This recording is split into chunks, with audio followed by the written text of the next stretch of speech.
ये क्लास आपके लिए बहुत ज्यादा इंपॉर्टेंट और एक बहुत ज्यादा जरूरी क्लास है, क्योंकि यहाँ पे जो हम लोग डिस्कशन करने वाले हैं पूरा एसएससी जीडी का पेपर के बारे में डिस्कस करने वाले हैं। किस तरह के क्वेश्चंस आपके एग्जाम में आते हैं, किस तरह के क्वेश्चंस आपके मोस्टली एग्जाम्स में जो है वो पूछे जाते हैं जीडी के एग्जाम में। पूरा का पूरा जीडी का पेपर है, तो एक एक हर एक कॉन्सेप्ट को समझिएगा, हर एक क्वेश्चन को आप लोग शेयर करते रहिएगा, ठीक है। ज्यादा से ज्यादा ये कोशिश करना है कि जितना पढ़ा रहा हूँ, जितना बता रहा हूँ, उसके नोट्स बनाते हुए चलो। तो यहाँ से यकीन मानना है कि 1 से 2 या 2 से 3 क्वेश्चंस आपके फंसेंगे ही फंसेंगे, है ना।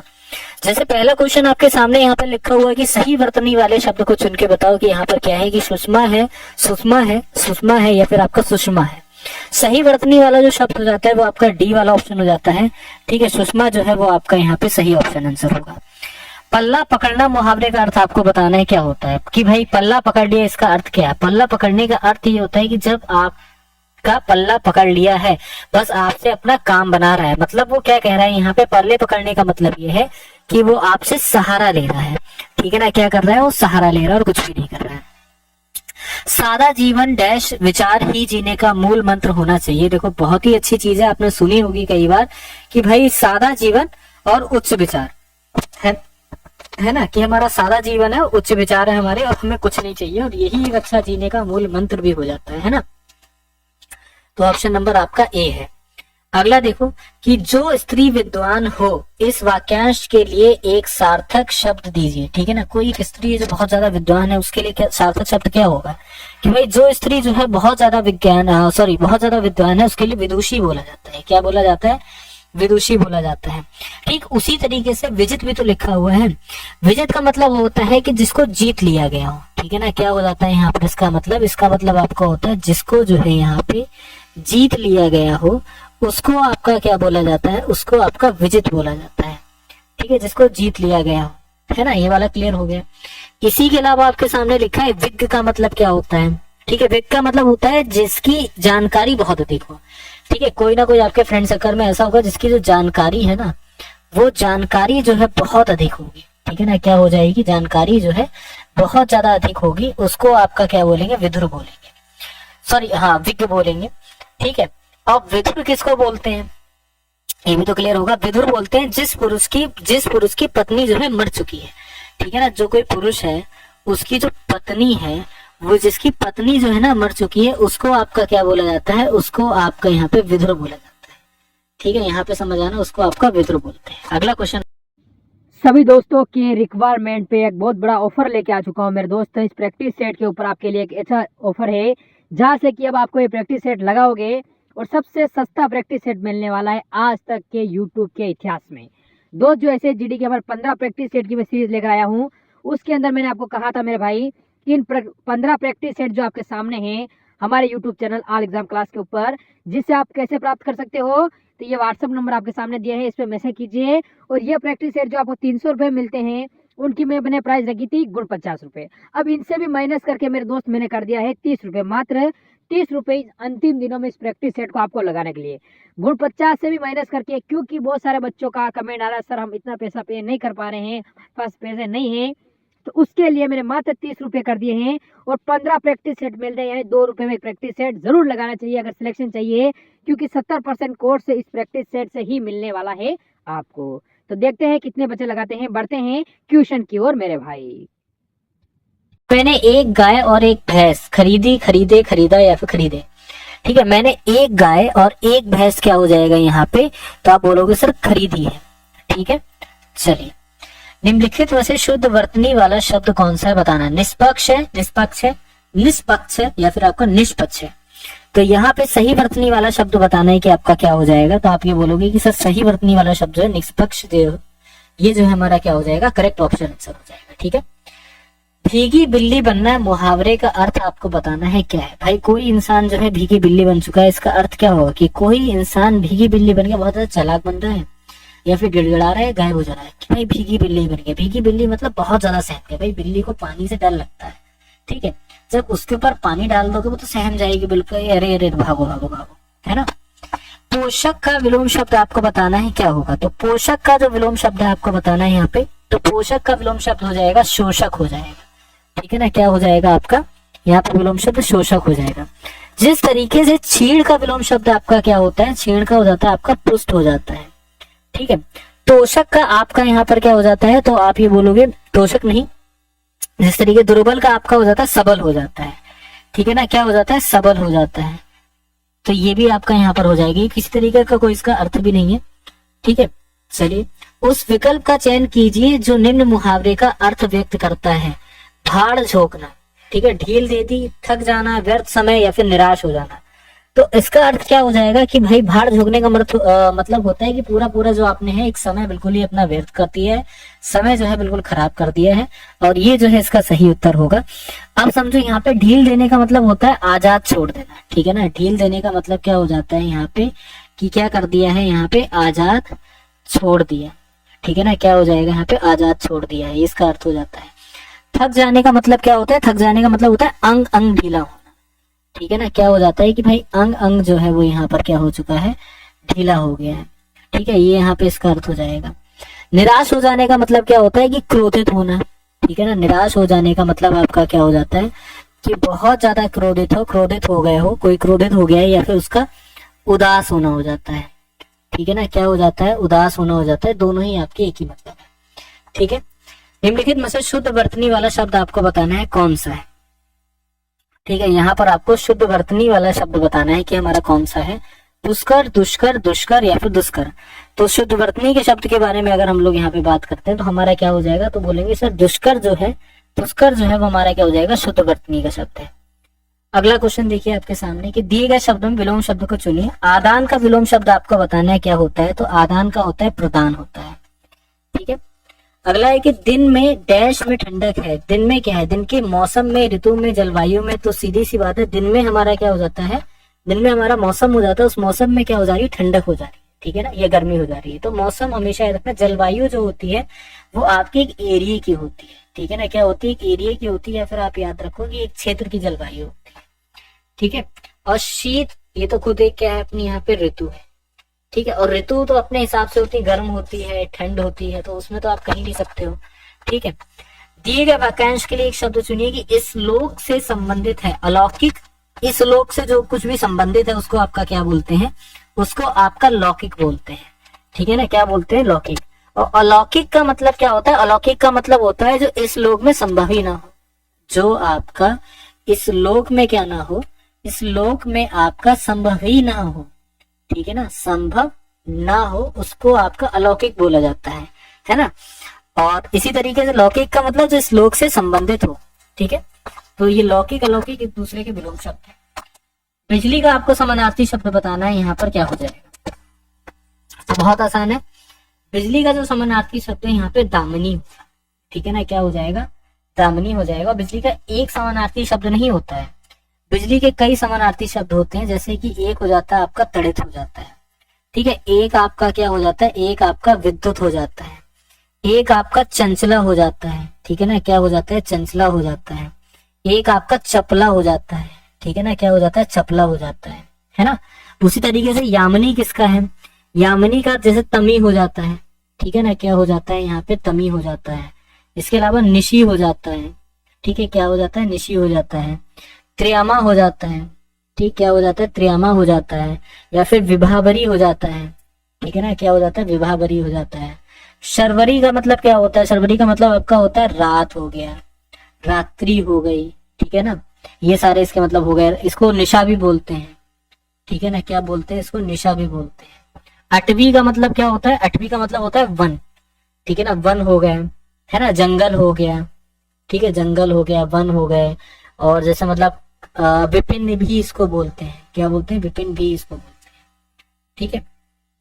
आकाश का समानार्थी शब्द बताइए, यहाँ पे क्या होगा, बहुत आसान है कि सर आकाश का समानार्थी शब्द होता है अंबर, है ना, आकाश का अंबर हो जाता है। और बाकी जो यहाँ पे लिखे हुए जैसे अक्षी, अक्षी का मतलब होता है नेत्र होता है ना, पता होगा सभी को।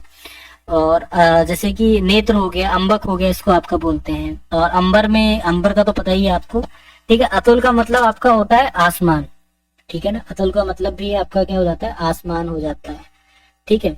या फिर असीम, आसमान तो अनंत तक है ना, तो असीम भी इसको बोलते हैं। चलिए, किस भाग में त्रुटि आपको बताना है, सिखाता नहीं है कि कोई किसी को सिखाता नहीं है कि ऐसे उच्चारण करो। इसमें किस भाग में आपको बताना है कि आपकी जो है त्रुटि दे रखी है, ठीक है। इसमें बताना है आपको किस भाग में जो है आपकी त्रुटि जो है वो आपकी दे रखी है, ठीक है। चलिए जल्दी से बताइए। तो यहाँ पे अगर देखते हैं तो तीसरे वाले भाग में जो है ना वो आपकी त्रुटि दे रखी है, ठीक है ना। कोई किसी को सिखाता नहीं कि ऐसी उच्चारण, ऐसी की जगह आपका क्या होना चाहिए, बोलोगे सर कोई किसी को नहीं सिखाता है कि ऐसा उच्चारण करना चाहिए, ठीक है। तो तीसरे वाले भाग में आपके क्या है, यहाँ पे समझ जाओगे कि सर तीसरे भाग में जो है वो हमारी त्रुटि है, ठीक है। अगला कि 10 आदमियों ने नाव से नदी को पार किया, कोई त्रुटि नहीं है। आप बताना किस भाग में त्रुटि है, फिर कोई त्रुटि यहाँ पर है ही नहीं, ठीक है। तो 10 आदमियों ने नाव से नदी को पार किया, किसी भी प्रकार की कोई त्रुटि यहाँ पर नहीं है, ठीक है। भाइयों के झगड़े का हेतु क्या हो सकता है, ठीक है ना। उपयुक्त विकल्प का चयन करना है यहाँ पे। यहाँ पे हेतु ये जो दे रखा है ना, इसको थोड़ा सा करेक्ट कर देते हैं। हेतु की जगह आपको बताना है कि क्या आ जाएगा। भाइयों के झगड़े का हेतु क्या हो सकता है, भाइयों के झगड़े का कारण क्या हो सकता है ना। क्या हो जाएगा यहाँ पे, कारण जो है वो यहाँ पर क्या बताना आपको हो सकता है। परीक्षा की डैश बदलनी चाहिए, तरीका, प्रणाली, उपाय या फिर ढांचा। तो परीक्षा का क्या बदलना चाहिए, परीक्षा की प्रणाली बदलनी चाहिए, ठीक है।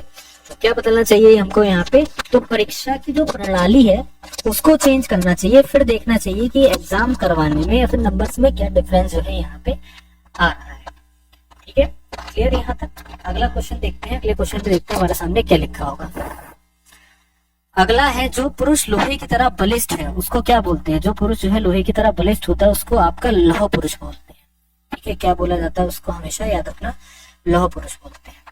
चलिए अब यहाँ पर से जीके जीएस का सेशन स्टार्ट हो जाता है। जीके जीएस के सेशन में आपके सामने पहला प्रश्न है कि भारतीय संविधान के इनमें से किस अनुच्छेद ने नए राज्यों के गठन, सीमाओं के फेरबदल इत्यादि संबंधित वर्णन जो है वो आपका किया गया। अनुच्छेद 1 में, अनुच्छेद 2 में, अनुच्छेद 10 में या फिर आपका अनुच्छेद नंबर 3 में, ठीक है।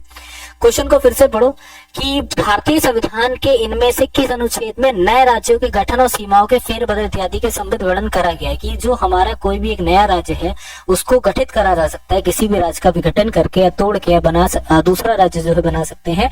सीमाओं का फेरबदल भी कर सकते हैं कि यहाँ तक जो है किसी दूसरे राज्य की सीमा है, उसके बाद किसी और राज्य की सीमा है।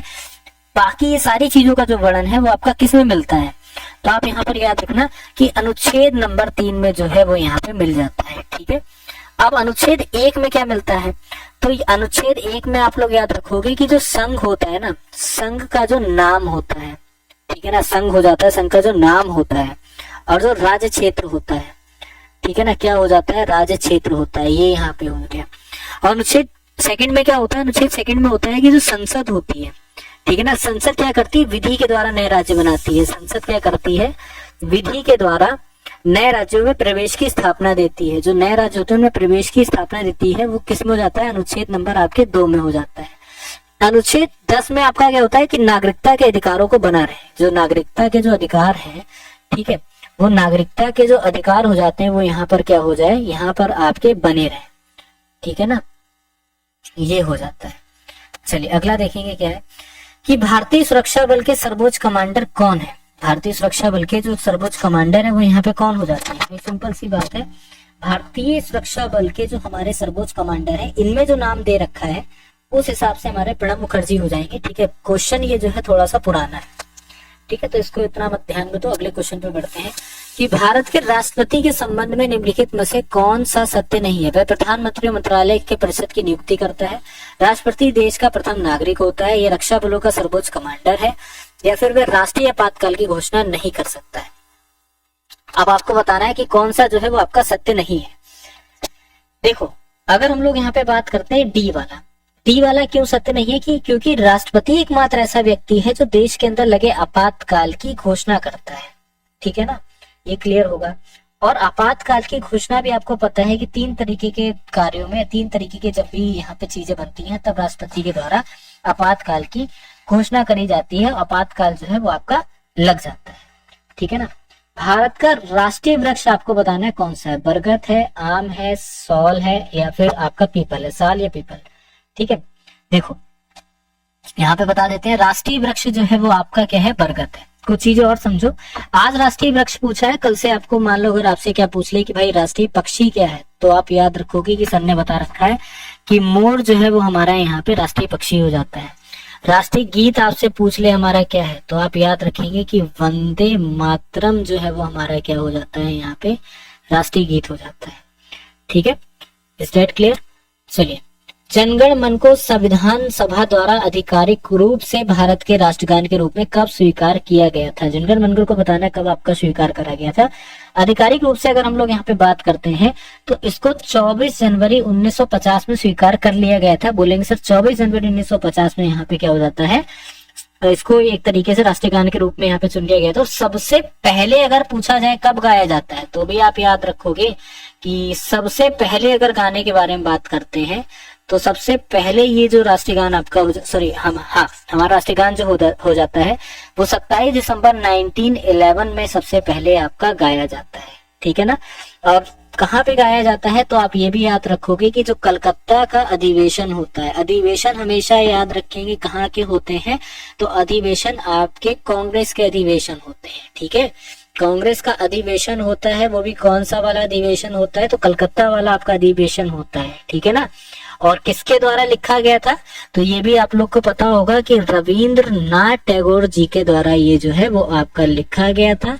और अगर इसमें भी थोड़ा सा आपको बता दें तो बांग्लादेश का भी जो यहाँ पे राष्ट्रीय गान है वो भी रविंद्रनाथ टैगोर जी के द्वारा लिखा जाता है। और थोड़ा सा डिटेल अगर आप समझोगे तो ये कितनी देर का होता है, तो ये आपका 52 सेकंड का हो जाता है। ठीक है, चलिए सभी दोस्तों के रिक्वायरमेंट पे एक बहुत बड़ा ऑफर लेके आ चुका हूँ मेरे दोस्त। इस प्रैक्टिस सेट के ऊपर आपके लिए एक अच्छा ऑफर है, जहाँ से कि अब आपको ये प्रैक्टिस सेट लगाओगे और सबसे सस्ता प्रैक्टिस सेट मिलने वाला है आज तक के यूट्यूब के इतिहास में। दोस्त जो ऐसे जीडी के हमारे 15 प्रैक्टिस सेट की मैं सीरीज लेकर आया हूँ, उसके अंदर मैंने आपको कहा था मेरे भाई कि इन 15 प्रैक्टिस सेट जो आपके सामने हैं हमारे YouTube channel all exam class के ऊपर, जिससे आप कैसे प्राप्त कर सकते हो, तो ये व्हाट्सअप नंबर आपके सामने दिया है, इस पर मैसेज कीजिए। और ये प्रैक्टिस सेट जो आपको 300 रुपये मिलते हैं, उनकी मैंने प्राइस रखी थी गुण 50 रुपये। अब इनसे भी माइनस करके मेरे दोस्त मैंने कर दिया है 30 रुपये, मात्र 30 रुपये अंतिम दिनों में इस प्रैक्टिस सेट को आपको लगाने के लिए। गुण 50 से भी माइनस करके, क्योंकि बहुत सारे बच्चों का कमेंट आ रहा है सर हम इतना पैसा पे नहीं कर पा रहे हैं, पास पैसे नहीं है, तो उसके लिए मैंने मात्र 30 रुपये कर दिए हैं। और 15 प्रैक्टिस सेट मिल रहे हैं, यानी 2 रुपये में प्रैक्टिस सेट जरूर लगाना चाहिए अगर सिलेक्शन चाहिए, क्योंकि 70% कोर्स से इस प्रैक्टिस सेट से ही मिलने वाला है आपको। तो देखते हैं कितने बच्चे लगाते हैं, बढ़ते हैं क्वेश्चन की ओर मेरे भाई। देखेंगे क्या है। अगला है कि इनमें से कौन सा जीव भारत का राष्ट्रीय जल जीव है। ठीक है ना। गंगा और शार्क मछली, गंगा की शार्क मछली, भारतीय स्टार कछुआ, या फिर गंगा नदी की डॉल्फिन मछली, या फिर गोल्डन आपका कैसी। ठीक है, देखो राष्ट्रीय जल जीव के बारे में पूछ रहा है, तो गंगा नदी में एक आपकी डॉल्फिन मछली रहती है, हमारा यहाँ का राष्ट्रीय हो जाता है। ठीक है ना। अब देखो कुछ चीजें यहाँ पे समझना कि अगर आपसे राष्ट्रीय प्रतीक के बारे में पूछे तो आपको पता होगा क्या हो जाएगा कि सारनाथ जो हमारा हो जाता है, सारनाथ में स्थित है अशोक स्तंभ। ठीक है, सारनाथ में स्थित हमारा क्या हो जाता है, अशोक स्तंभ हो जाता है। ये हमारा राष्ट्रीय हो जाता है, क्या हो जाता है, प्रतीक हो जाता है। ठीक है, यहाँ पे एक चीज लिखते हुए चल रहा है। ध्वज हमको सभी को पता है, राष्ट्रीय ध्वज तिरंगा, इसमें केसरी सफेद और हरा रंग है। राष्ट्रीय गान जनगण मनगण, गीत वंदे मातरम। राष्ट्रीय कैलेंडर आपका ग्रेगोरियन कैलेंडर, शंख संवत बोलते हैं। राष्ट्रीय पुष्प कमल। ठीक है, और राष्ट्रीय पक्षी मोर, राष्ट्रीय पशु बाघ, राष्ट्रीय फल आम, राष्ट्रीय वृक्ष बरगद, राष्ट्रीय नदी गंगा, और राष्ट्रीय जलीय जीव गंगा डॉल्फिन। क्लियर। चलिए, भारत का राष्ट्रीय गीत किसने लिखा था, अभी आपको बताए, सॉरी गलती हो गई, यहाँ पे मिस्टेक हो गई। राष्ट्रीय गीत के बारे में आपसे पूछ रहे हैं, तो राष्ट्रीय गान जो है रविन्द्रनाथ टैगोर जी के द्वारा, राष्ट्रीय गीत बंकिम चंद्र चटर्जी के द्वारा लिखा गया है। ठीक है, अब वो भी क्या हो गया था कि इन्होंने किस में लिखा था, तो यहाँ पर भी याद रखना कि इनके द्वारा जो है संस्कृत भाषा में लिखा गया था। कौन सी भाषा में, तो कहेंगे सर इनके द्वारा ये जो लिखा गया था संस्कृत भाषा में लिखा गया। ठीक है, और थोड़ा सा और समझते हैं कि संस्कृत भाषा में तो लिखा गया है, और कब यहाँ पे, इसका मेन रीजन क्या है कि जितने हमारे स्वतंत्रता सेनानी थे, ठीक है ना, स्वतंत्रता सेनानी थे, उनकी याद में, या फिर आप ये समझते हुए चलो कि स्वतंत्रता सेनानियों ने, जो क्रांतिकारियों ने जो लड़ाई लड़ी थी, उनसे प्रेरणा लेकर ये जो है हमारा राष्ट्रीय गीत जो है वो लिखा गया है। क्लियर। और अगर हम लोग बात करते हैं तो ये इससे पहले कब गाया गया था राष्ट्रीय गीत? सबसे पहले आपका 1896 में कलकत्ता अधिवेशन में आपका गाया गया था। कब गाया गया था? तो कलकत्ता अधिवेशन में आपका राष्ट्रीय गीत गाया गया था। ठीक है। और अगर हम लोग थोड़ा समझते हैं कि रविन्द्रनाथ टैगोर को राष्ट्रीय गान लिखने के अवसर में क्या मिला था, तो आप लोग यहाँ पर याद रखोगे कि इनको राष्ट्रीय गान लिखने के चक्कर मतलब लिखा था, उसकी वजह से इनको विश्व कवि नोबेल पुरस्कार भी दिया गया था। ठीक है ना। तो आप यहाँ पर याद रखेंगे कि विश्व कवि नोबेल पुरस्कार जो है वो इनको यहाँ पे मिलता है। ठीक है। अगला, कौन सी नहर प्रशांत महासागर को अंटार्कटिक महासागर से जोड़ती है? बहुत अच्छे अच्छे क्वेश्चन है, इनको सबको रिपीट करते हुए चलो। यहाँ पे याद रखना कि पनामा नहर, ठीक है, पनामा नहर जो है प्रशांत महासागर को अटलांटिक महासागर से जोड़ती है। ठीक है। स्वेज नहर, स्वेज नहर लिखा हुआ, स्वेज नहर कहाँ पे पता है किसी को? तो ये आपकी मिस्र में हो जाती है। ठीक है। कहाँ हो जाती है? मिस्र में हो जाती है। किसमें? तो जो हमारा लाल सागर है इसको किससे जोड़ती है? इसको आपका भूमध्य सागर से जोड़ती है। ठीक है ना। क्लियर है? यहाँ पे बोलेंगे सब बिल्कुल क्लियर है। और जो कील नहर है कहाँ पे है? तो कील नहर जो है वो हमारी यहाँ पे जर्मनी में है। कील नहर किससे किसको जोड़ती है? उत्तरी सागर को बाल्टिक सागर से जोड़ती है। ठीक है ना। क्या हो जाती है? उत्तरी सागर को आपकी किससे जोड़ती है? बाल्टिक सागर से जो है वो आपकी जोड़ती है। ठीक है। कोरित नहर क्या है? ये आपकी ग्रीस यूनान में हो जाती है। ठीक है ना। यूनान में क्या हो जाती है? ग्रीस यूनान में हो जाती है। ये आपकी सुरोनिक की खाड़ी को कुरिंथन खाड़ी से जोड़ती है। ठीक है ना। किसमें हो जाता है? आपकी सुरोनिक की खाड़ी को कुरिंथन खाड़ी से आपकी आपस में जोड़ देती है। निम्नलिखित में से कौन सा एक महत्वपूर्ण शहर नील नदी के तट पर स्थित है? बुडापेस्ट या फिर सिकंदरिया या फिर बगदाद या फिर आपका लंदन? तो यहाँ पर याद रखना, आपसे पूछ रहा है कि कौन सा शहर जो है नील नदी के तट पर स्थित है। तो यहाँ पर याद रखिएगा कि नील नदी के तट पे जो है वो आपका एक मिनट, हाँ ठीक है, बुडापेस्ट जो है वो आपका स्थित हो जाता है। ठीक है। बाकी आपसे यहाँ पे लंदन के बारे में पूछ रहा है। लंदन आपका टेम्स नदी पर है। ठीक है। किस नदी पर है? टेम्स नदी पर। बगदाद, बगदाद पता है क्या है? बगदाद आपका इराक, ठीक है ना, इराक का शहर हो जाता है, आपका टिग्रिस नदी पर है। कौन सी नदी पर है? तो यहाँ पर आपका टिग्रिस नदी पर है। और आपका सिकंदरिया जो लिखा हुआ है ये आपका मिस्र है। ठीक है ना। क्या हो जाता है? मिस्र हो जाता है। ये आपका नील नदी पर है। ठीक है। मिस्टेक हो गया यहाँ पे, नील नदी पर आपका मिस्र का हो जाता है सिकंदरिया। बुडापेस्ट जो है वो आपका हंगरी में है, ये आपका डेन्यूब पर हो जाता है। ठीक है। चलिए अगला देखेंगे हमारा क्वेश्चन क्या है। कहीं कहीं पे मिस्टेक हो जाती है तो उसको थोड़ा मैनेज कर लेना। ठीक है। माले किस देश की राजधानी है? मॉरिशियस, लक्षद्वीप, मालदीव या फिर आपका मलेशिया? तो माले के बारे में बताना है कि ये जो है हमारी किस देश की राजधानी हो जाती है। ठीक है। तो अगर माले के बारे में हम लोग यहाँ पे बात करते हैं तो माले जो है वो आपकी मालदीव की राजधानी है। कहाँ की राजधानी है? रिपीट करिएगा, आंसर मालदीव की राजधानी है। ठीक है। मॉरिशियस जो है वो यहाँ पे, ठीक है ना, माले यहाँ पे राजधानी है। मॉरिशियस एक आपका देश है और इसकी पोर्ट लुइस जो है इसकी राजधानी है। ठीक है ना। क्या हो जाती है यहाँ पे? पोर्ट लुइस जो है वो इसकी राजधानी हो जाती है। लक्षद्वीप यहाँ पे क्या हो जाती है? कवरटी की राजधानी हो जाती है। ठीक है ना। क्या हो जाती है? कवरटी की राजधानी हो जाती है। मलेशिया की क्या हो जाती है? कुआलालंपुर हो जाती है। ठीक है ना। क्या हो जाती है आपकी यहाँ पे? कुआलालंपुर जो है वो यहाँ पे मलेशिया की राजधानी हो जाती है। ठीक है। मध्यकालीन भारत के दौरान लिखी गई किताब गीत गोविंदम के लेखक कौन है? मीराबाई, तुलसीदास या फिर कबीर या फिर जयदेव? चलिए जल्दी से बताइए।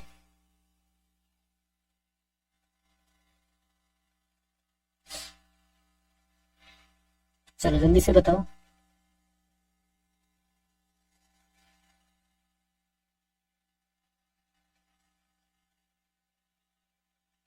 देखो, मध्यकालीन भारत में हमारे सामने लिखा गया, मध्यकालीन भारत में के दौरान लिखी गई किताब गोपी गीत गोविंदम जो है इसके लेखक आपको बताना कौन है? मीराबाई है, तुलसीदास है, कबीर है या फिर आपके जयदेव? अगर हम लोग यहाँ पे बात करते हैं तो ये जो किताब है गीत गोविंदम, इसके लेखक यहाँ पे कौन हो जाते हैं? तो जयदेव जो है इसके लेखक हो जाते हैं। ठीक है।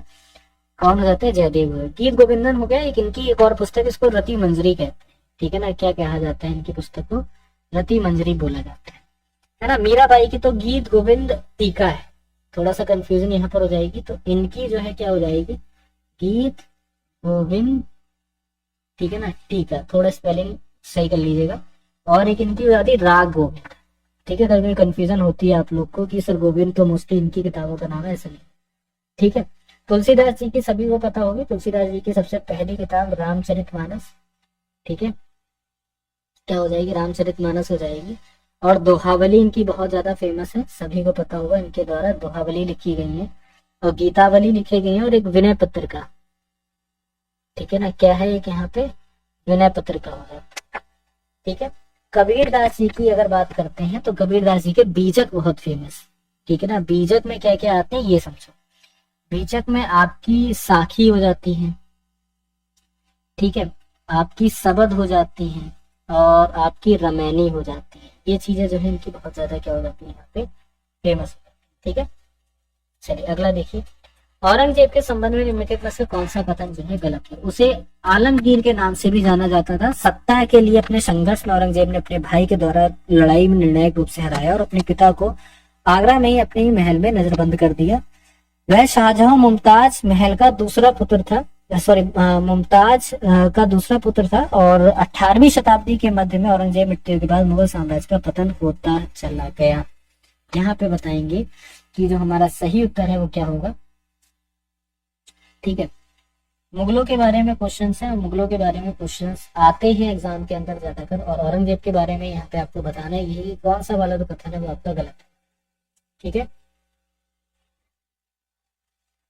चलिए देखिए, अगर यहाँ पे थोड़ी सी बात करते हैं, इसके आंसर की बात करते हैं, तो यहाँ पर समझो क्या हो जाएगा कि वह शाहजहां मुमताज महल का दूसरा लड़का था। ठीक है, ये यहाँ पे देखो शाहजहां के बारे में अगर बात करते हैं, ठीक है, तो ये इनके जो टोटल बच्चे थे वो आपके 7 बच्चे थे। पुत्र जो थे वो 4 थे, पुत्री जो थी वो आपकी 3 थी। ठीक है, कहेंगे सर बिल्कुल ठीक है। अगर इसमें बात करते हैं तो इसमें पहले नंबर का जो था वो दारा शिकोह। ठीक है ना, क्या हो जाता है यहाँ पे दारा शिकोह जो था वो यहाँ पे पहले नंबर का था। दूसरे नंबर का आपका यहाँ पे शाह सुजा था। ठीक है ना, क्या हो जाता है यहाँ पे शाह सुजा जो है वो दूसरे नंबर का था। तीसरे नंबर का यहाँ पर कौन था, तो तीसरे नंबर का यहाँ पे औरंगजेब था। ये भी यहाँ पर याद रखना, तीसरे नंबर का औरंगजेब था। और चौथे नंबर का आपका मुराद बख्श था। ठीक है ना, कौन था यहाँ पे मुराद बख्श जो है वो आपका चौथे नंबर का। ठीक है, और इसमें भी अगर बात करते हैं तो इनकी 3 बहनें भी है ना। तो उसके बाद यहाँ पर याद रखना है सारी चीजें लड़ाई वगैरह होती हैं, आपस में लड़ जाते हैं, बहनें एक तरफ मतलब बहन एक एक भाई के तरफ हो जाती है। इसमें से मुराद बख्श जो है अकेला पड़ जाता है। ठीक है, फिर जाके उन्हें एक तरीके से निपटती है और औरंगजेब बादशाह को मार के यहाँ पर क्या बनता है। तो एक एक पॉइंट को यहाँ पे नोट करते हुए चलो, एक एक चीज को नोट करते हुए। ठीक है, 27 अक्टूबर 1605 को फतेहपुर सीकरी में डैश की मृत्यु हुई थी, जिन्हें आगरा का सिकंदरा में दफनाया गया था। इसकी यहाँ पे मृत्यु के बारे में बात करी जा रही है। ठीक है ना, तो अकबर की मृत्यु होती है, ठीक है, कब होती है 27 अक्टूबर 1605 में। ठीक है, तो यहाँ पर याद रखना सम्राट अकबर हो जाएगा। और अगर बात करते हैं तो यहाँ पे सिकंदरा में दफना दिया जाता है, सभी को पता होगा। राम प्रसाद बिस्मिल को फांसी किस लिए दी गई थी, सभी को पता होगा। राम प्रसाद बिस्मिल जी को जो फांसी दी गई थी वो काकोरी कांड के लिए दी गई थी। ठीक है, काकोरी में जो ट्रेन डकैती हुई थी उसके लिए यहाँ पे फांसी दी गई थी।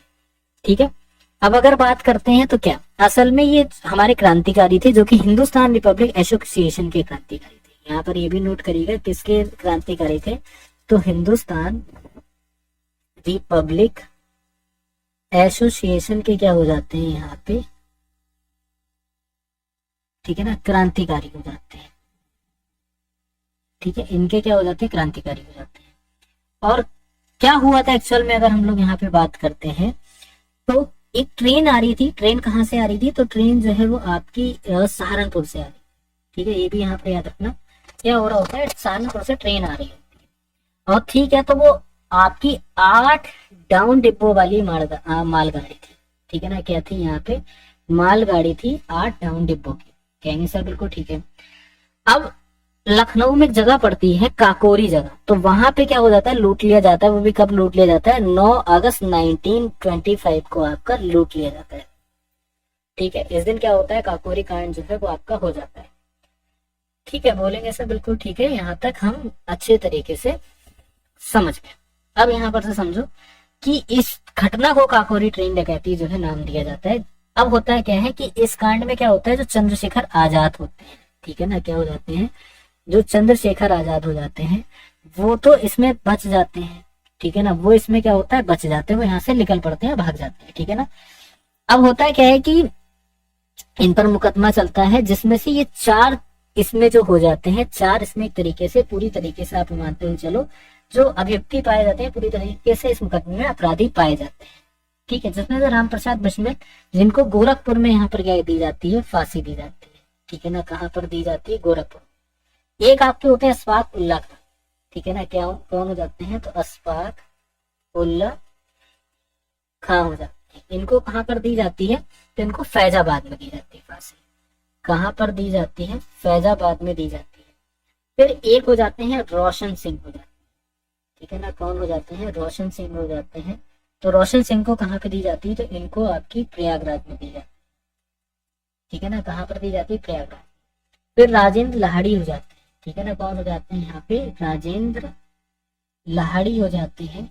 इनको कहाँ पर दी जाती है, तो इनको आपका गोंडा में दी जाती है, ठीक है, कहाँ पर, गोंडा में फांसी की जाती है। इतने लोग हैं, इनको आपकी क्या करी गई थी, फांसी जो है वो आपकी दी गई थी। हाल ही में गोयम, इसको रहने दो, ठीक है ना, चल ठीक है, एक बार देख लेते हैं इनको भी। तो अब यहाँ पे देखिए, हाँ, हाल ही में गोयम बिना मूल्य विज विजन योजना जो है वो आपकी शुरू हुई, कहाँ पे शुरू हुई, तो वो आपकी गोवा के अंदर शुरू, ठीक है। हाल ही में किसने इस्पात मंत्रालय के अतिरिक्त सचिव का पदभार संभाला है, तो यहाँ पर याद रखिएगा, इस्पात मंत्रालय का जो यहाँ पे सचिव का जो पदभार है वो चंद्रलाल दास ने यहाँ पे संभाला है, ठीक है। हाल ही में सरकार ने विमान रख रखाव मरम्मत ओवरहॉलिंग के कितने प्रतिशत एफडीआई की मजदूरी दी है, तो यहाँ पर याद रखिएगा कि जो मजदूरी आपके अप्रोक्सीमेटली दी गई थी, एक मिनट ना, हाँ, 100% की पूरी जो मजदूरी है वो आपकी दी गई। हाल ही में श्रीराम कैपिटल को एआरसी लॉन्च करने के लिए किसकी मंजूरी मिली है, ठीक है, श्रीराम कैपिटल की एआरसी लॉन्च करने के लिए यहाँ पर आपको बताना है किसकी मंजूरी जो है वो आपकी मिली है, तो आरबीआई की मिली है, ठीक है। अगला है कि हाल ही में किसे झारखंड विधानसभा का चुनाव का ब्रांड एम्बेसडर आपका चुना गया है, ठीक है, तो यहाँ पर याद रखिएगा कि महेंद्र सिंह धोनी को आपका चुना गया है। अगला है, हाल ही में कहाँ गंगा उत्सव 2024 जो है वो आपका मनाया जाएगा, भाई बहुत आसान सा सवाल और बहुत आसान से इसका जवाब, हरिद्वार 2024 का, ठीक है।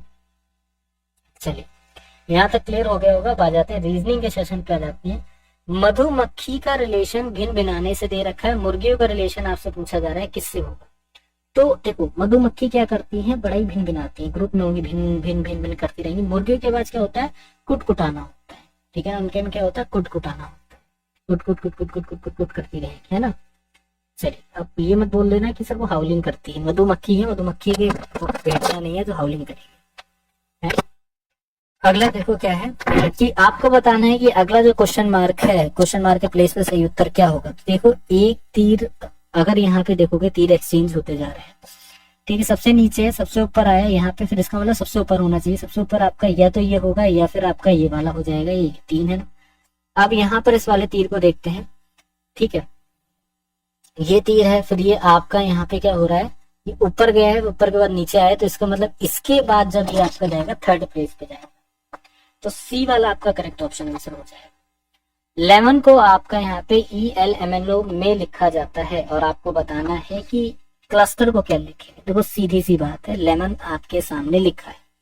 लेमन में इन्होंने क्या करा है, इन्होंने कुछ नहीं करा है, इसको आरोही क्रम में लिख दिया है। मतलब समझे आरोही क्रम का, आरोही क्रम का मतलब है कि लेमन आपके सामने लिखा है तो EL, ठीक है ना, और यहाँ पे M आपके सामने रहेगा और NO इस तरीके से हो जाएगा। ये हो गया EL, M आपके सामने रहा, यहाँ पे हो गया NO। ठीक इसी तरीके से क्लस्टर को जरा देखो और बताओ, तो क्लस्टर में भी तो सेम चीज आपकी अप्लाई होंगी इस तरीके से, ठीक है। अब देखो अगर क्लस्टर में हम लोग यहाँ पे देखते हैं तो इन्होंने क्या करा है, इसको भी इन्होंने आरोही क्रम में लिख दिया है। एक मिनट रुक जाना,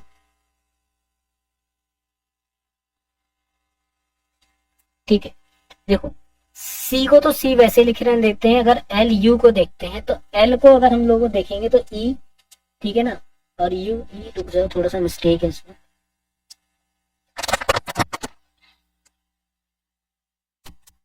ठीक है, इसको स्किप कर देना, मुझसे ही कहीं पे गलती हो रही है।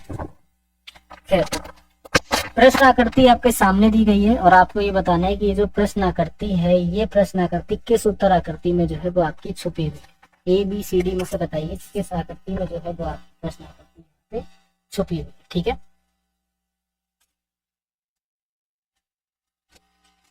एक मिनट दीजिए।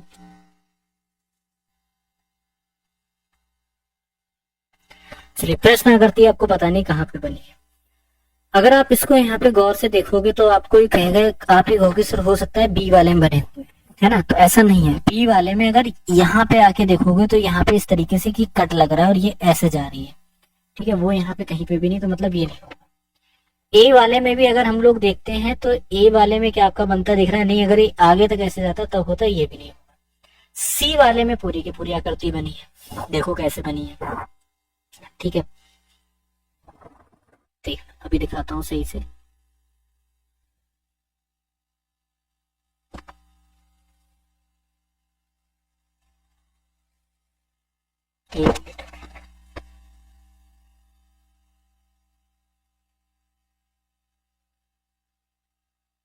देखो इसमें कहाँ पे बनी है, इसमें यदि आकृति को हम लोग यहाँ पे देखते हैं तो ये इस तरीके से बन के गई, बोलेंगे सब बिल्कुल गई इस तरीके से।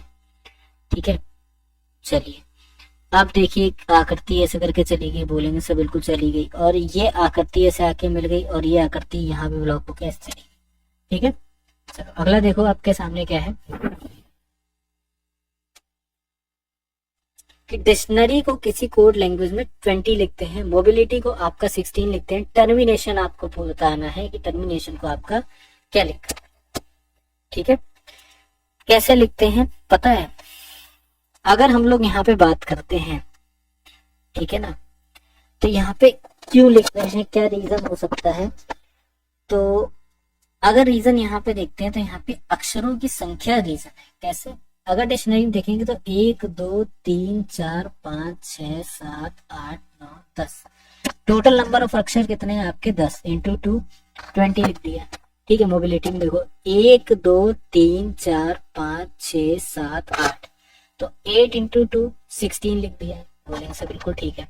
तो टर्मिनेशन भी तो सेम ऐसे 1 2 3 4 5 6 7 8 9 10 11, 11 इंटू 2 अगर हम लोग करेंगे तो क्या हो जाएगा 22 हो जाएगा।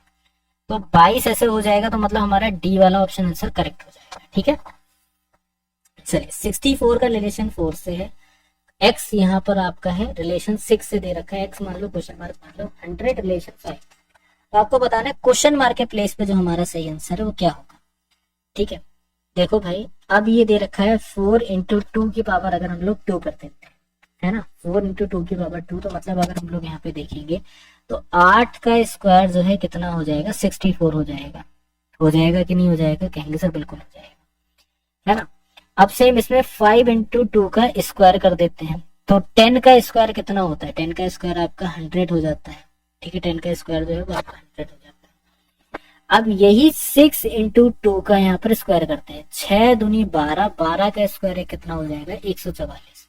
ये वाला ऑप्शन हो जाएगा आपका सही कि नहीं, कहेंगे सर बिल्कुल हमारा ये ऑप्शन जो है करेक्ट ऑप्शन आंसर। ठीक है, चलिए राजू को यहाँ पे कोड लैंग्वेज में WFOZ लिखा जाता है, सीता को XNYF लिखा जाता है, तो मोनू बताना है। अगर हम लोग यहाँ पे देखते हैं कि क्या लिखा हुआ है, राजू लिखा हुआ है। ठीक है ना, क्या लिखा हुआ है यहाँ पे, राजू लिखा हुआ है। अब जरा ये बताओ कि इस राजू में ऐसा क्या आपको दिख रहा है, तो भाई अगर हम लोग देखेंगे तो राजू का यहाँ पे प्लेस वैल्यू, ठीक है ना, प्लेस वैल्यू अगर +5 कर दोगे, +5 कर दोगे, +5 +5 कितना आ जाएगा, W आ जाएगा, F हो जाएगा, O हो जाएगा, Z हो जाएगा। इसको चेक ही मत करो ना, डायरेक्ट मोनू पर आ जाओ। मोनू में क्या कर दोगे, प्लस का 5 कर दोगे, प्लस का 5 जैसे मोनू में करोगे आपको R मिलेगा, R एक ऑप्शन में है, डी वाले में करेक्ट हो जाएगा। आगे बढ़ो, टाइम ही मत वेस्ट करो। ठीक है, अगला क्वेश्चन आपके सामने बहुत अच्छा से दे रखा है कि सभी के सभी एंजाइम क्या है, यहाँ पे विटामिन है। ठीक है, एंजाइम जो है वो सभी के सभी आपके क्या दे रखे हैं, ये आपके विटामिन दे रखे हैं। तो हमने कहा ठीक है भाई, यहाँ पर समझ गए विटामिन है। सभी विटामिन कार्बोहाइड्रेट है, ये सभी के सभी जो विटामिन है वो क्या हो जाते हैं आपके यहाँ पे कार्बोहाइड्रेट हो जाते हैं। ठीक है ना, हमने कहा ठीक है सर बिल्कुल हम लोग समझ गए। अब देखो, क्या सभी एंजाइम आपके कार्बोहाइड्रेट हैं? तो बोलेंगे सर सभी के सभी एंजाइम भी तो हमारे कार्बोहाइड्रेट है। क्या कोई भी एंजाइम आपका कार्बोहाइड्रेट नहीं है? ये तो आपका गलत हो गया। तो मतलब आपका निष्कर्ष पहला वाला जो है वो आपका अनुसरण कर रहा है बस। ठीक है, क्लियर हो गया यहाँ तक? तो यहाँ तक आप लोग समझ गए होंगे कि क्वेश्चंस भी आपको एक एक अच्छे तरीके से क्रिस्टल क्लियर हुए होंगे। अब मैथ का सेशन है, मैथ के सेशन को बड़े आराम से देखना है, एक एक चीज आपको बहुत आराम से बताना। 5 विषयों में अमित के प्राप्तांक का औसत 72 है। ठीक, हमने कहा ठीक है। यदि इन विषयों में से 3 विषयों के प्राप्तांक का औसत 70 है, तो शेष विषयों का प्राप्तांक का औसत आपको बताना है क्या है। यहाँ पे एक लड़का अमित है, जिसको क्या हो जाते हैं, अगर हम लोग देखते हैं कि उसके जो 5 विषय हैं उसमें जो उसका एवरेज आ रहा है 72 आ रहा है।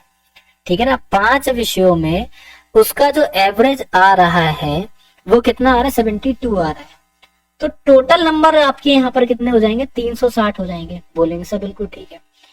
उनके 3 विषयों में प्राप्तांक का औसत 70 है, मतलब 3 विषयों का प्राप्तांक का जो औसत है वो आपका 70 है। तो मतलब यहाँ पे कितना हो जाएगा? 210 हो जाएगा। ठीक है, कहेंगे सर बिल्कुल ठीक है। तो शेष 2 बचे, यहाँ पे आपको बताना है। तो शेष विषयों के प्राप्तांकों का औसत क्या है? 5 विषयों के टोटल प्राप्तांक कितने थे? 360 थे। ठीक है, 3 विषयों के टोटल प्राप्तांक कितने थे? 210 थे। तो शेष बचे वालों को अगर हम लोग यहाँ पे देखेंगे तो क्या हो जाएगा? 360 माइनस का आपका 210 होगा कि नहीं होगा? कितना बचेगा आपका? 150 बचेगा। बच जाएगा ना 150? कहेंगे सर बिल्कुल बच जाएगा। 150 बटा आपका कितना हो जाएगा? यहाँ पे 2 एवरेज निकालना है ना हमें, तो सिंपल आपका एवरेज कितना लेकर आएगा? तो बोलेंगे सर 75 जो है वो हमारा यहाँ पे सही आंसर आपका हो जाएगा। ठीक है ना, क्या हो जाएगा आपका यहाँ पर जो सही आंसर है वो आपका 75 हो जाएगा, मतलब 75 जो है वो आपका सही ऑप्शन आंसर होगा बी वाला। क्लियर यहाँ तक? चलिए अगला देखिए जरा। अगला है कि सभी दोस्तों के रिक्वायरमेंट पे एक बहुत बड़ा ऑफर लेके आ चुका हूँ मेरे दोस्त। इस प्रैक्टिस सेट के ऊपर आपके लिए एक अच्छा ऑफर है, जहाँ से कि अब आपको ये प्रैक्टिस सेट लगाओगे और सबसे सस्ता प्रैक्टिस सेट मिलने वाला है आज तक के यूट्यूब के इतिहास में।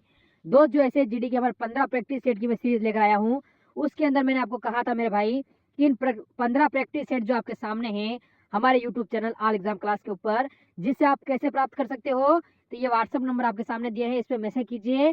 और ये प्रैक्टिस सेट जो आपको 300 रुपये मिलते हैं, उनकी मैंने प्राइस रखी थी गुण 50 रुपये। अब इनसे भी माइनस करके मेरे दोस्त मैंने कर दिया है 30 रुपये, मात्र 30 रुपये अंतिम दिनों में इस प्रैक्टिस सेट को आपको लगाने के लिए। गुण 50 से भी माइनस करके, क्योंकि बहुत सारे बच्चों का कमेंट आ रहा है सर हम इतना पैसा पे नहीं कर पा रहे हैं, पास पैसे नहीं है, तो उसके लिए मैंने मात्र 30 रुपये कर दिए हैं। और 15 प्रैक्टिस सेट मिल रहे हैं, यानी 2 रुपये में प्रैक्टिस सेट जरूर लगाना चाहिए अगर सिलेक्शन चाहिए, क्योंकि 70% कोर्स इस प्रैक्टिस सेट से ही मिलने वाला है आपको। तो देखते हैं कितने बच्चे लगाते हैं, बढ़ते हैं क्वेश्चन की ओर मेरे भाई। ABC किसी काम को 5, 6, 8 दिनों में पूरा करते हैं। यदि वे 7 काम करें तो कार्य के लिए उन्हें 2950 रुपए प्राप्त हुए। तो बी का हिस्सा आपको बताना है कितना। ठीक, ये भी कोई मुश्किल सवाल नहीं है, ऐसा नहीं है कि आपसे लग नहीं पाएगा, बड़ा भयानक और खतरनाक सवाल। देखो ABC जो अपना काम करते हैं, ए के द्वारा जो काम कराया जा रहा है 1/5 भाग करा जा रहा है। बी के द्वारा जो काम करा जा रहा है वो आपका 1/6 भाग करा जा रहा है। सी के द्वारा जो काम करा जा रहा है वो आपका 1/8 भाग करा जा रहा है। 3 भाग यहाँ तक हो गए? बोलेंगे सर बिल्कुल हो गए। अब इन तीनों को एक साथ मिलाकर एक दिन में कितना काम करेंगे? यदि वे 7 काम करें, ठीक है, 8 दिनों में पूरा कर सकते हैं। ABC इनका ये पूरा काम हो गया। और एक दिन में ये कितना काम कर सकते हैं? तो एक दिन में इनका जो काम हो जाएगा 1/5 रेशियो 1/6 रेशियो 1/8, मतलब एक दिन का जो इनका काम होगा वो कितना हो जाएगा? 120 हो जाएगा। ठीक है, कहेंगे सर बिल्कुल ठीक है। तो यहाँ पे कितना निकल आएगा? यहाँ पे निकल आएगा 24। ठीक है, तो इसको अगर लिखेंगे, जब एलसीएम 120 आ रहा है तो यहाँ पर कितना हो जाएगा जरा समझना। ठीक है, तो 24 बटा आपका कितना हो जाएगा यहाँ पे? तो आप बोलोगे सर 24 बटा हमारा 120 हो जाएगा। ठीक है ना, क्या हो जाएगा? 24 बटा 120 हो जाएगा रेशियो। फिर आपका 20 बटा यहाँ पर कितना हो जाएगा? 20 बटा 120 हो जाएगा रेशियो। फिर यहाँ पे 15 बटा आपका 120 हो जाएगा रेशियो। ठीक है, कहेंगे सर बिल्कुल ठीक है। अब देखो जरा यहाँ पे तो कितना हमें मिल जाएगा, तो हम ये बोलेंगे 120 सब कैंसिल, तो 24:20:15 जो है वो हमें निकल आएगा। ठीक है, तो इनका जो योग है, अनुपात योग कितना लिख लेगा, 59 लिख लेगा। आपसे बी का पूछा गया है, बी का कितना है, रेशियो 20 है, 20/59 और टोटल राशि कितनी थी, 2950 थी। बस हो गया क्वेश्चन सॉल्व। ठीक है, तो यहाँ पर देखो कितना आ जाएगा, 59 से अगर हम लोग यहाँ पे देखेंगे तो हमारे पास कितना बचेगा, 20, ये आपका 5 बार में जाएगा तो यहाँ पे हो जाएगा 50, 20 × 50 मतलब हमारा यहाँ पे 1000 जो है वो आपका सही ऑप्शन आंसर सी वाला बन जाएगा। ठीक है, क्लियर यहाँ तक। तो क्या बनेगा, बोलेंगे सर सी ऑप्शन जो है वो हमारा यहाँ पे इसका करेक्ट ऑप्शन आंसर होगा। ठीक है, देखो हर एक क्वेश्चन को समझो कि इसमें बोल क्या रहा है एग्जामिनर और आपको करना क्या है, कैसे इसका सॉल्यूशन जो है वो आपको निकालना है। ठीक है, एक एक चीज को जब आप यहाँ पे समझोगे ना, तभी क्वेश्चन जो है वो आपका सॉल्व हो पाएगा। ठीक है, बाकी एक चीज मैं आपको बता देता हूँ कि अगर आप हमारे टेलीग्राम ग्रुप से अभी तक नहीं जुड़े हैं तो पहले तो आप हमारे टेलीग्राम ग्रुप से जुड़ जाएंगे, क्योंकि कोई भी क्लास की अपडेट होती है पहले आपको टेलीग्राम पे पता सकते हैं। ठीक है, दूसरा, अगर आप हमसे यहाँ पे नोट्स परचेज करना चाहते हैं, नोट्स आपके लिए बहुत ज्यादा जरूरी हो जाते हैं, बहुत वैल्यूएबल भी हो जाते हैं। अगर आप हमसे नोट्स परचेज करना चाहते हैं तो 45 रुपीज के नोट्स हैं, जीटी के जितने प्रीवियस ईयर पेपर हुए हैं, जो जो क्वेश्चंस आए हैं, सारी बातें जो है उसमें आपको यहाँ पे लिख रखा होगा, सारी बातें आपको वहां पे मिल जाएंगी। आप हमसे सीधे सीधे वो नोट्स जो है वो आप हमसे परचेज कर सकते हो। ठीक है, जो कि यहाँ पे बहुत ही कम मिनिमम कॉस्ट में आपको नोट्स जो है मिल जाएंगे। ठीक है, 45 रुपीज कोई बहुत बड़ा अमाउंट नहीं है जो आप निकालना पाओ। 45 रुपीज एक आपका बहुत छोटा सा अमाउंट हो जाता है। ठीक है, जो आप बहुत ही इजिली जो है उसको निकाल सकते हो। ठीक है, बाकी उस नोट्स को आप आगे भी शेयर कर सकते हो। ऐसा नहीं कि वो एक बार आपने नोट्स ले लिए सिर्फ आप ही यूज करोगे, ऐसा कुछ भी नहीं। उस नोट्स को आप आगे शेयर कर सकते हो, आपके लिए मतलब एक तरीके से वैल्यूएबल तो है ही है। और जितना चाहे उतने दोस्तों के साथ बांटो, जितने चाहे अपने दोस्तों को देते रहो नोट्स। ठीक है, उसमें तो कोई इशू का बात है ही नहीं। ठीक है, तो आप ये यहाँ पे कर सकते हैं। बाकी ज्यादा से ज्यादा चैनल को हमारे सब्सक्राइब करेगा। खैर क्लास अभी आपकी एंड नहीं हुई, बीच में बात बताना आपके लिए जरूरी था। ठीक है, फिर से क्लास पे आ जाती है, क्लास में फिर से हम लोग फोकस करते हैं। नेक्स्ट यहाँ पर जो हमारा मैथ का क्वेश्चन है उस पर आगे बढ़ते हैं। नेक्स्ट क्वेश्चन देखो यहाँ पर क्या कह रहा है। ठीक है, नेक्स्ट क्वेश्चन आपका यहाँ पर बोल रहा है कि एक मिश्रण में अल्कोहल और जल का अनुपात 3:4, इसमें 8 लीटर पानी मिलाने पर अल्कोहल जल का अनुपात 5:8 हो जाता है। मिश्रण में मोल मात्रा लीटर में आपको बतानी है कितनी है। ठीक है, बहुत इजी क्वेश्चन है, ऐसा नहीं बहुत भयानक क्वेश्चन है, बहुत ज्यादा इजी क्वेश्चन है। इजिली आप इसको जो है यहाँ पे क्लेरिफाई कर सकते हैं। ठीक है, आप देखते हैं कि हमारा सही आंसर जो है वो क्या होगा। देखो भाई, अगर यहाँ पे एक चीज देखते हैं कि एक मिश्रण है, ठीक है, एक मिश्रण में अल्कोहल और जल की मात्रा, अल्कोहल और जल की मात्रा, अल्कोहल को ए से लिख देते हैं, इसमें कितनी दे रखी है, 3x दे रखी है। जल को हम लोग W से लिख देते हैं, कितनी दे रखी है, 4x दे रखी है। 8 लीटर पानी मिलाने पे, तो दोनों में ही तो 8-8 लीटर आपका पानी मिलेगा। ये इसमें 8 लीटर पानी मिलाने पर अल्कोहल और जल का अनुपात, इसमें 8 लीटर जब आपका पानी मिला दिया गया है तो आप देखो क्या हो जाएगा कि 3x अपॉन, ठीक है ना, 4x + 8 मिलाने के बाद क्या हो जाती है, 5 अपॉन आपका यहाँ पर हो जाता है 8। क्रॉस मल्टीप्लाई करेंगे ना, क्रॉस मल्टीप्लाई जब हम लोग करेंगे तो हमारे सामने क्या हो जाएगा, 24x बराबर आपका हो जाएगा 20x प्लस आपका हो जाएगा 40।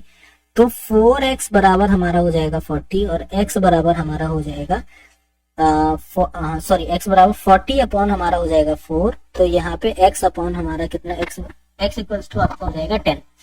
ठीक है, मिश्रण में मूल मात्रा जो है वो आपको बताना लीटर में कितनी है। ठीक है, टोटल अगर हम लोग यहाँ पे देखेंगे इसकी मूल मात्रा कितनी थी, 3x प्लस आपका 4x इक्वल्स टू आपका 7x। तो 7 × 10 इक्वल्स टू आपका 70। तो मूल मात्रा क्या थी आपकी, 70 लीटर जो थी वो आपकी यहाँ पे मूल मात्रा थी, बी वाला। ठीक है, समझ गए कि नहीं समझ गए, क्लियर हो गया होगा यहाँ तक आपको। अगला क्वेश्चन देखेंगे क्या है। 4 संख्या आपको दे रखी है, ठीक है ना, क्या दे रखी है आपको, 4 संख्या दे रखी है 2, 3, 5, 7 के रेशियो में। इनका HCF, इनका जो HCF है वो आपका x है, सॉरी h है। सबसे बड़ी सबसे छोटी संख्याओं के वर्गों का योग आपको बताना है क्या हो। ठीक है, चलो आ जाते हैं इस क्वेश्चन पे। क्या पहली संख्या इसमें से क्या दे रखी है, पहली संख्या इसमें से 2x है। ठीक है। दूसरी संख्या इसमें से क्या दे रखी है, दूसरी संख्या इसमें से 3x। तीसरी संख्या इसमें से क्या दे रखी है आपको, 5x दे रखी है। और चौथी जो संख्या आपको दे रखी है इसमें से क्या दे रखी है, 7x दे रखी है। ये तो दी गई है, बोलेंगे सर बिल्कुल ये दी गई है।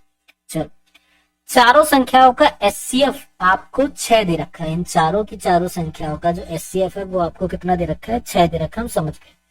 ठीक है। सबसे बड़ी संख्या देखो भैया, ठीक है ना, सबसे बड़ी मतलब आप HCF का मतलब समझ रहे हो ना, यहाँ पे क्या है, HCF का मतलब आपको क्लियर होना चाहिए कि यहाँ पे मतलब क्या है।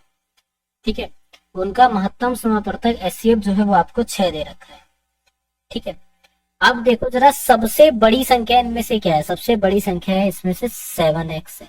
और सबसे छोटी संख्या इनमें से क्या है, सबसे छोटी संख्या 2x है।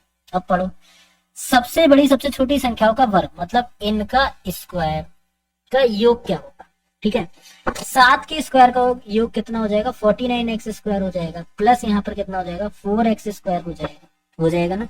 तो यहाँ पर कितना मिलेगा हमको, 53x स्क्वायर मिलेगा। ठीक है, और HCF हमारा मतलब x बराबर हमको यहाँ पे 6 दे रखा है, तो 53x स्क्वायर बराबर आपको बताना है। तो 53, 6 का स्क्वायर 36 इंटू कितना हो जाएगा, 36। तो हमारे पास कितना निकल आएगा, 908। ठीक है, 1908 जो है वो हमारा यहाँ पे निकल आएगा। कौन सा वाला, बी वाला जो है वो हमारा यहाँ पर क्या बनेगा, इसका करेक्ट ऑप्शन।